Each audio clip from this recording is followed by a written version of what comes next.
Put a little bit of the rub, nigga, I gotta be safe. Let's get to sports talk.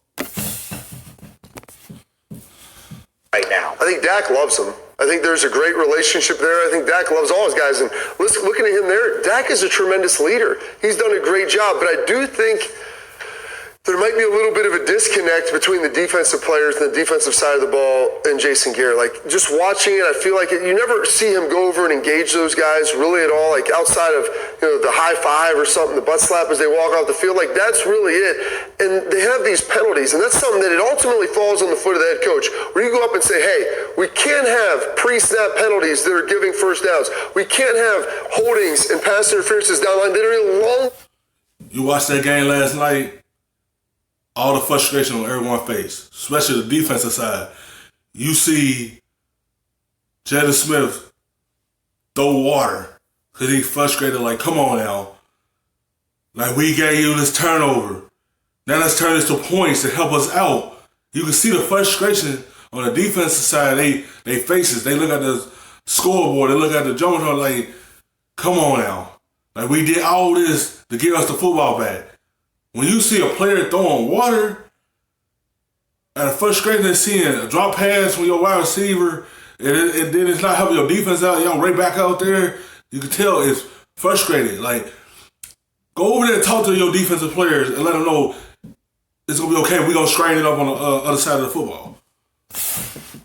These drives, we have to get these things cleaned up. And so it ultimately falls on that coach, and sloppy play reflects sloppy coaching, or either that or the message just isn't getting through. Yeah, I'll say this, Greeny. Quitting on a coach is kind of superfluous talk. You don't jog out on the field like, man, I'm quitting on Lewis. I'm not going to play for him today. I got too much other stuff to play for. My family, name on the back of my jersey, and my money. But to Bobby's point, you quit on your coach by not executing, by not paying attention to the details. That reads as quitting on your coach. But you don't actually, quit on your coach. As a player, that doesn't genuinely exist. What the Cowboys have quit on, what Bobby's alluding to, is the attention to details and the executing in the ball game. But no, there's no such thing as actually quitting on a coach. That's just like a media narrative we put out. Yeah, it is.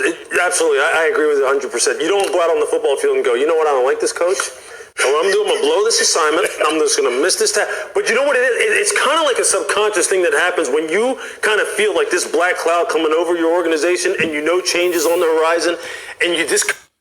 That's what it is. It's going to always be a black cloud over their head. It's going to have to be a change at some point in that organization. You can see them ignoring everything he say. You can tell they walk past him when he try to give him high fives. They look at him with a frustration face. They don't listen to nothing he's saying no more. They gave up on him. They don't trust him and his play calls no more. You can tell how everyone just walk past him, don't say nothing to him, and you can tell the frustration on everyone's face on the sideline. Like, what are we doing? It's almost like an attitude. It really is a mental thing. Yep. And tackling, Bobby, look, Archo, we know this. Tackling is about effort and attitude, and you just want to get people on the ground. You just do. And these guys right now, look, that's half, you know what? It's half A something. Yeah. That is what that... It seemed like they not into it. It was too many missed tackles last night. It was missed tackle after missed tackle. The Bears was just running the football, and Dallas wanted to seem like they was trying to tackle. They would just land or go past them. They weren't trying to tackle like that. It was too many. And this, we have been banging on Jason Garrett. We've hit on the defensive side of the ball, Kellen Moore, John Kitna, Chris Richard, Rod Marinelli. But these players, look, the focus now, we're going to start narrowing it down on you. We're going to narrow it down on you. Drop passes. Coaches don't coach drop passes. They don't coach neutral zone infractions. They don't coach mental errors. That is on players, and it is true. We have all heard it in locker rooms. Be a pro. I remember Clay Matthews back in the 90s when I was with the Cleveland Browns saying, I said, just give me some advice about how you have had this kind of longevity in the NFL. And he goes, I'll just tell you one thing. Be a pro. Always. And I was like, what does that mean? He goes, you'll figure it out. Just watch. And you know what? They're not being pros. And it's as simple as that. I get it. that his coaching style has ran its course. But be a pro and go out there and want to win. Don't worry about the issues you got going on off the field with Jason Garrett and Jerry Jones.